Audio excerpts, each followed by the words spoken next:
think I am good to go. I hope you are too. So yeah, I asked, and apart from Kevin and team, did anybody else like had any contact with Apocalypse World whatsoever? No. I played total of one game that ran of system based on Apocalypse World, but it was modified, so.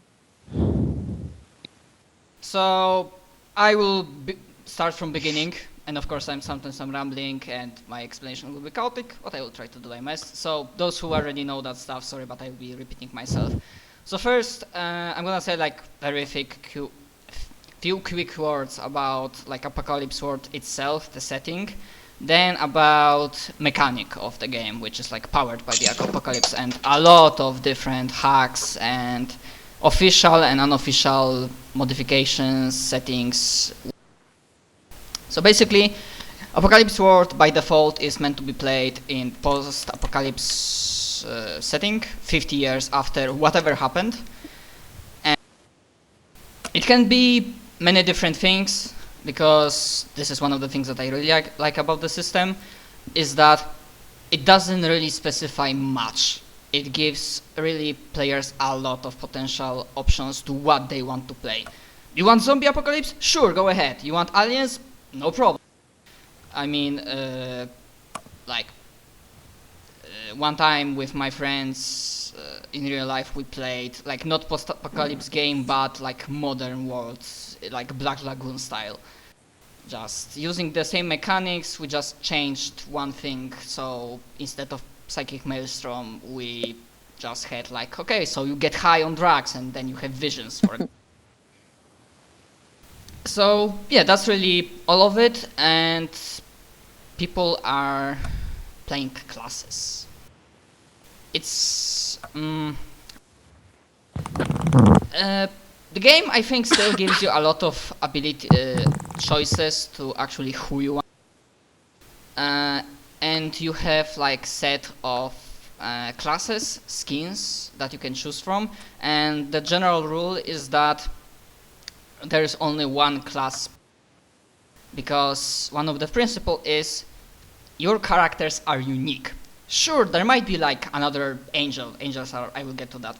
Angels like, and sure, there might be like another medic here, but you are the angel. You are the coolest, most badass medic because you are a player and because this. And yeah, I think I will go, as I said, short explanation. And also there's, yeah, I forgot one thing. There's also a matter of psychic mail. Because whatever happened, there's also this thing that you can open your mind to. And it really depends on DM. What does it, like, what's the form of it when you open? You can get visions, you can get feelings. It's really a lot of and like, for example, the story that I heard from other game that I didn't play, that by default it's best left to it's best to leave exact reasons for apocalypse like in the past. Don't bother about them. It just happened and we are focusing on now and future. But there was one group that wanted to know what really happened. So their quest was to just find like the guy old enough that he could possibly live in the times before apocalypse. And sure, they find him. But what happens? The only thing he remembers that, because at the time he was a very young and small boy, the only thing he remembers that suddenly the air was like on fire. Like there was like a burst of fire and the sky split up, and that's the only thing he remembers. And because of the psychic maelstrom, they cannot be sure if that's even true, because psychic maelstrom makes you weird, makes you forget things. So you really cannot be sure about the past. Any questions regarding setting or something? All clear. Mm-hmm. All clear. Okay, so I'm gonna jump into mechanic, which is the other thing that I really like about, because it's super easy and super fun. And let's go with the classes at first. Do you have that online PDF that I linked you to? And Yes. Okay. Yeah.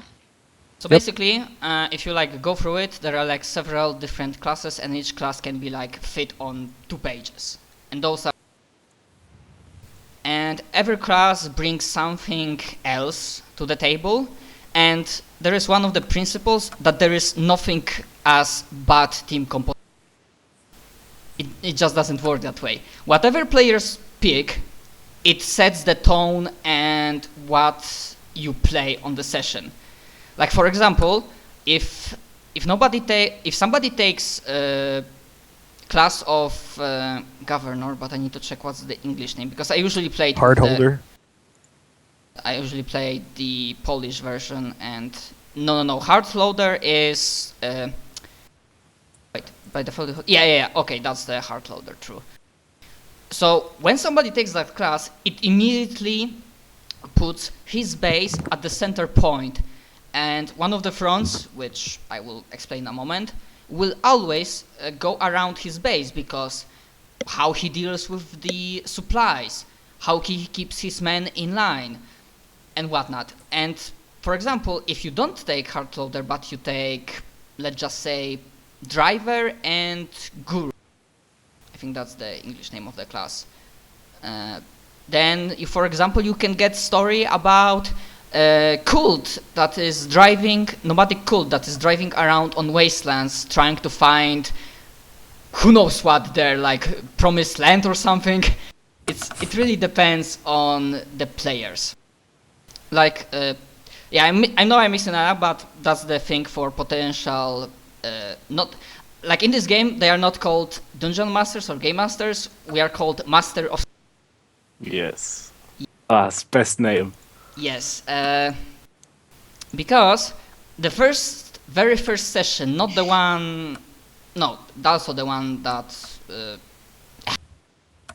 the first session where character creation happens, because you could make characters before session, but because of certain mechanic that I will explain, it's best to make them with people during the call, during the session itself.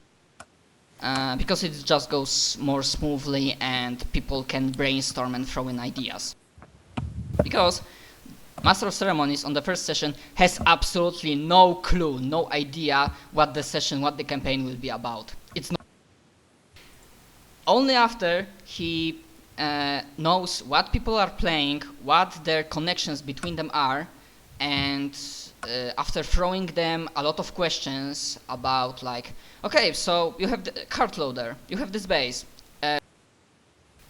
Like, that's also one of the principles that Master of Ceremonies should ask players a lot of questions, especially on the first session.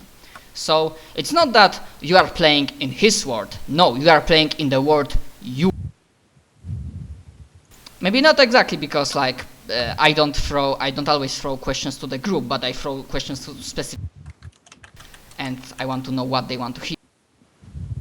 So yeah, just to give you a very quick overview about the classes. Angel is med, and yeah, they can be played like, because of the moves, they can like be played one way or another. They can be like, he can be very typical medic, he can be mad scientist, experimenting on bodies, or he can be like shaman, like strange guy who heals you.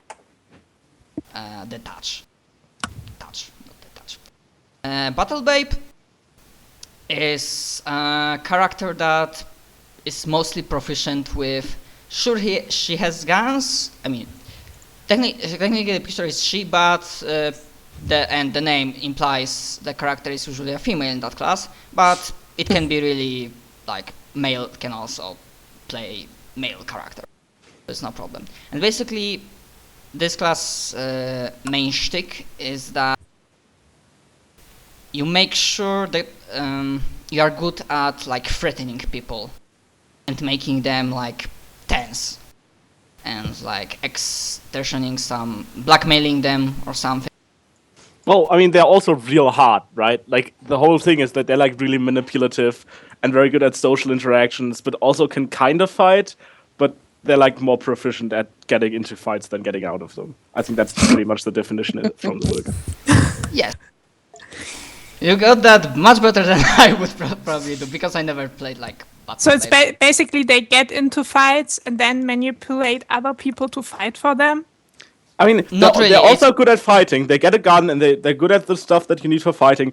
But what they're best at is heart, which is the skill that you use, or not the skill, but like the attribute you use to manipulate, which can be either intimidation, it can also be seduction, and any of those. That's all like one attribute, and that's what they're good at. Yeah, right? not fully hot is the second best. The first best is cool. No matter how situation is Yeah. dangerous, you can keep your cool and don't lose your head.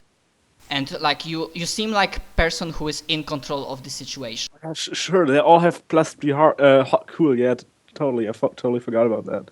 Yeah. But they have like not a lot of heart, and heart is like what you need to actually fight. Yes, heart is used to actually like break some shit up. Yep. But there is other class who is much better in that. Going on, the brainer. Like this is the entire definition. Weird psychic mindfucks of the apocalypse world. You can literally touch somebody and mind rape him, like make him do the stuff you want him to do. Yep. And like look into their brain and everything, and like they have stuff like deep brain penetration gloves and shit like that. Yeah. Yeah. Also, that's the like experience that I have with that character. The like one shots I played on like some conventions.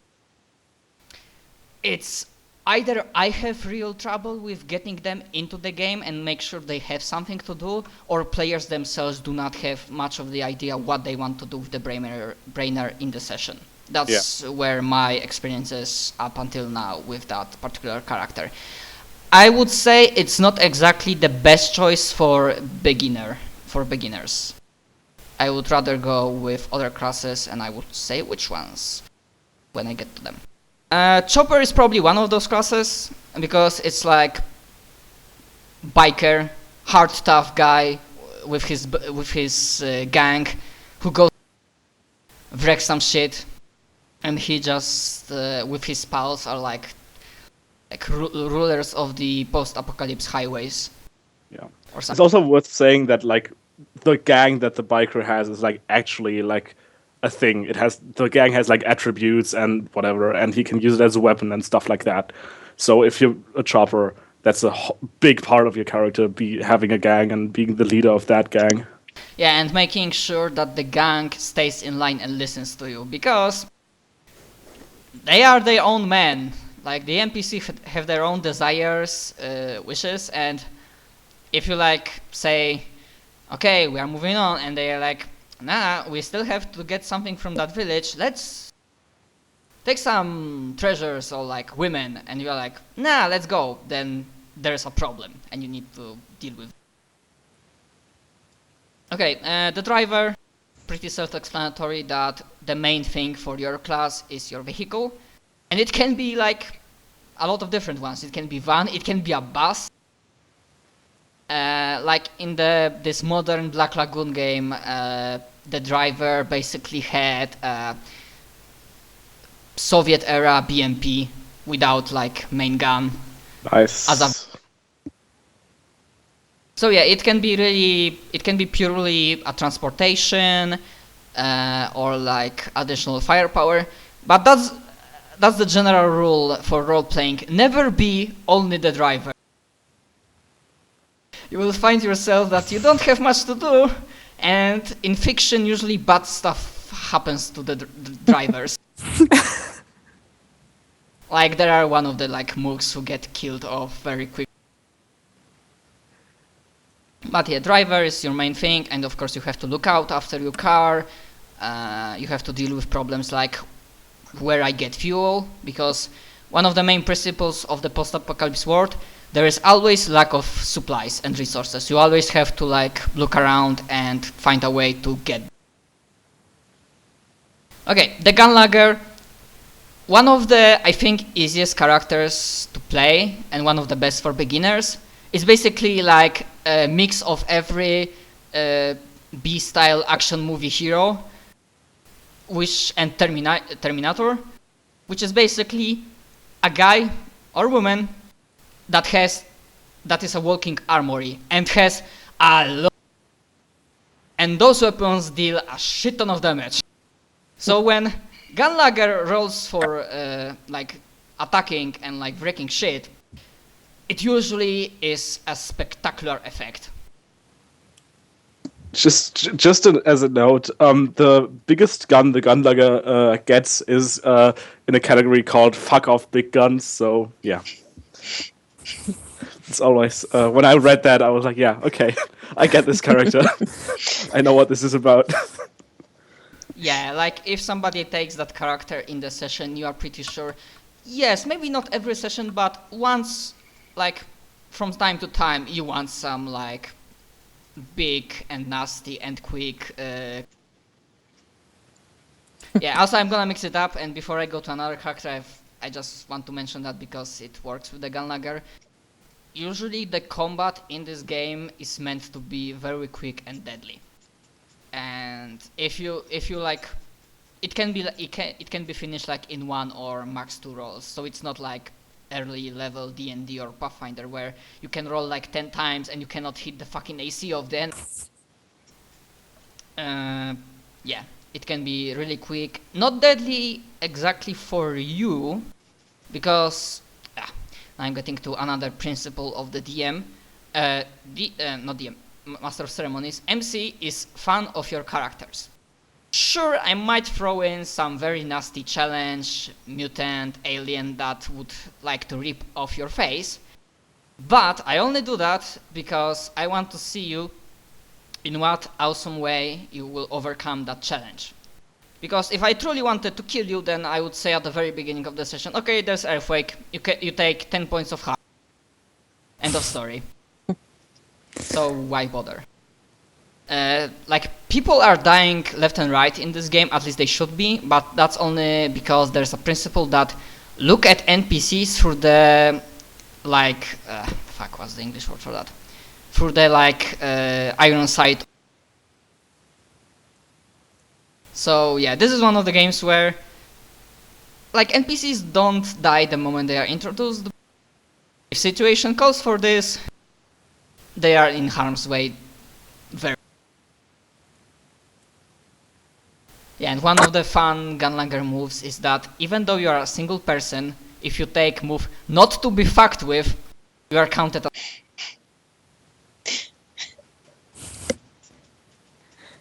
Okay, now the heart holder.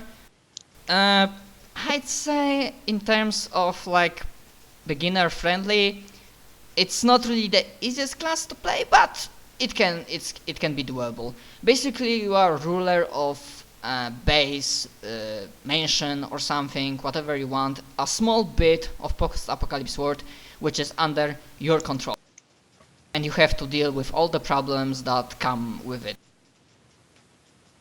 And of course you have your population, you have to deal with resources, you have to deal with the enemies that would probably want to take your stuff. That's the big thing. Okay, the Hocus is religious. That wasn't good. Hocus. It's a religious leader of the cult, usually. Cult of what? It's up to you. It can be cult of, I don't know. Like in one session, the Hocus, the player who was playing Hocus, he made cult that was all about, like hippie, like. Chill out, man. Like a lot of weed, free love, and like party now, party hard, all of that stuff. Hey man, look at my Rastafari cult. I found it in the midst of this apocalypse. Yes, like exactly like that. It can be like pure like hippie, like fun cult. It can be also like bad cult, like sacrificing people to their gods and whatnot. It's really up to play. Blood for the blood god. Yeah, the MC is not deciding what Hocus believes in. And now the next one, operator, a middleman. Like somebody wants something, the other one wants something, and they have like money. You are like connecting them and like making sure the deal. You're just a middleman that makes sure business is operating, even though, like, in post-apocalypse world, that business is operating. You have your crew. The big thing is your gigs, that you are basically doing jobs between like sessions. The job can be like session itself, that okay, so you are bodyguarding this guy and let's see what happens. But usually the gigs are like meant to give you like creds to spend, and they happen like between sessions, and I will get to creds in a moment. Okay, savvy head, mechanic, technique. If you have something that needs repair, vehicle, your refrigerator or something, he's the one. Although I'm looking at the rulebook right now, and I love how like for every character there's like a 5, like a no, not even 5, like a 20 paragraph like little explanation what the character is. For the savvy head, it just says if there's one fucking thing you can count on in Apocalypse World, it's things break. Full stop. The end.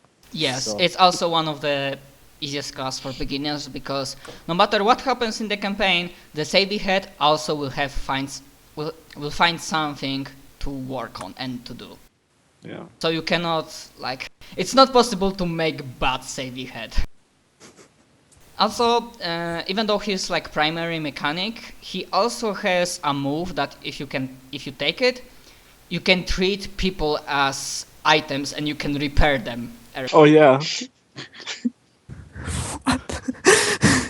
It's Also, it's called things speak, and if he has sex, he literally uses that on the other person. So take that as what you will.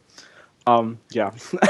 yeah, it's not exactly Warhammer 40k and these guys level, but yeah, something like that. This Skinner, class that I never played with, but it's mostly the guy or woman that can find something beautiful, even if for everybody else it's like okay, you see a guy that got nailed on the crucifix and his like insides are cut out. Everybody might be ugh, and he's like, this is such a fine example of. Yeah. Also, he's like an artist, right? Like you choose something that you do, don't you? Yes, like he is. you can either be like do like music, or you can paint or whatever, or recite poems, or I don't know. Yes, he's an artist and he's one of the characters that has one of the most interesting history options.